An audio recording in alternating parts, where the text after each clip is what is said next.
In today's video, we'll be looking at how theatre staff will receive patients in on capacity management. So theatre staff would be monitoring the perioperative tracker within theatres. On the tracker, they would filter it down to their location and the theatre that they would be working in, and they'll be able to see the patients, all the information for the procedure, and they'll be able to see that there are 4 columns which have ticks. So that's to tell them that the preoperative checklist has been completed by the ward. The ward have noted that the patient's ready for transport. They've documented that the surgeon's seen the patient, and the anaesthetist has documented that they've seen the patient. Once we have these 4 ticks, we'll then know that the patient's ready to be sent for. When the staff member goes to collect the patient, they'll be going with a list, and they won't be going with a sending slip anymore. It will just be a list with the patient's details on, just to help confirm that it's the correct patient. Obviously, once they get to the ward, they would log in into a WOW and go on and do the theatre checks within the preoperative checklist. When the theatre staff go to collect the patient, one of the staff members within the room or them before they go would need to just update the set events to say that the patient's been sent for. To do this, they would go into the status column, right click, select set events.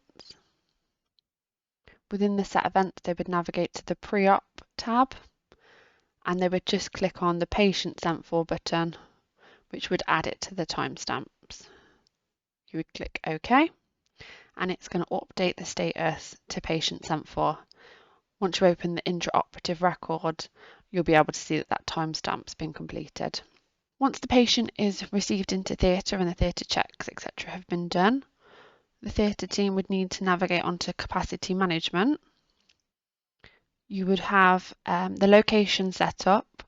The location for main theatre would be University Hospital, main building, and main theatre virtual. You can see that the screen is divided into 2 sections. The top section has the transfer list, and the bottom section has the bed board. We can see on the bed board that there are locations such as Cath Lab 3, Bed 1, Main Theatre Virtual, Bed 3, 4, 5. We can also see there's an OBS Theatre, Bed 1 and 2. So the beds in this instance would relate to the theatres. So this would be the Obstetrics Theatre 1 and 2. You'd have Theatre 7, 8, 9, 10, Cath Lab 1, Cath Lab 3 and Cath Lab 4. We would identify from this patient transfer list our patient. So in this instance, it's this patient here. We can see their current location and the destination location that the ward have selected when they've listed the patient for transport to theatres. We can also see in the comments the speciality and that the transfer is due to ward to theatre. So once our patient arrives in theatres, we would just select the patient by clicking on them, and we would drag them down into the location that they're going to be going into. So in this instance, the patient's going into Theatre 9. So I'm going to drag and drop that patient into the main theatre virtual Bed 9. Once we drag and drop, we get this pop-up alert. And there's only 2 things to note on this form. Obviously, you would verify that's the correct patient. But we can see here that there's an option, patient will return to current location. So this is very important that we select this option if the patient is going back to the admission ward or unit. For example, day surgery patients would go to ground floor theatres and more often than not would come back to the day surgery unit. If that was the case for any of the patients, you would need to select this button, and that will just hold the bed for the patient to go back to.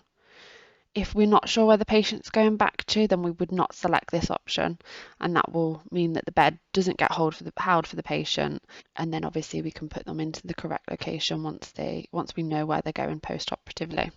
The second thing to note is the transfer reason drop down. So this is yellow to note that it's mandatory.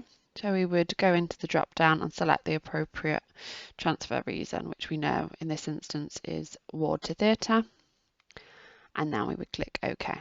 We can now see that this is, there's a faint grey lines on this bed. That means that the bed's been held for this patient, and we just need to complete the transfer. So in order to do this, we would go into the drop down, select transfer, and select complete transfer. This now marks this bed as occupied.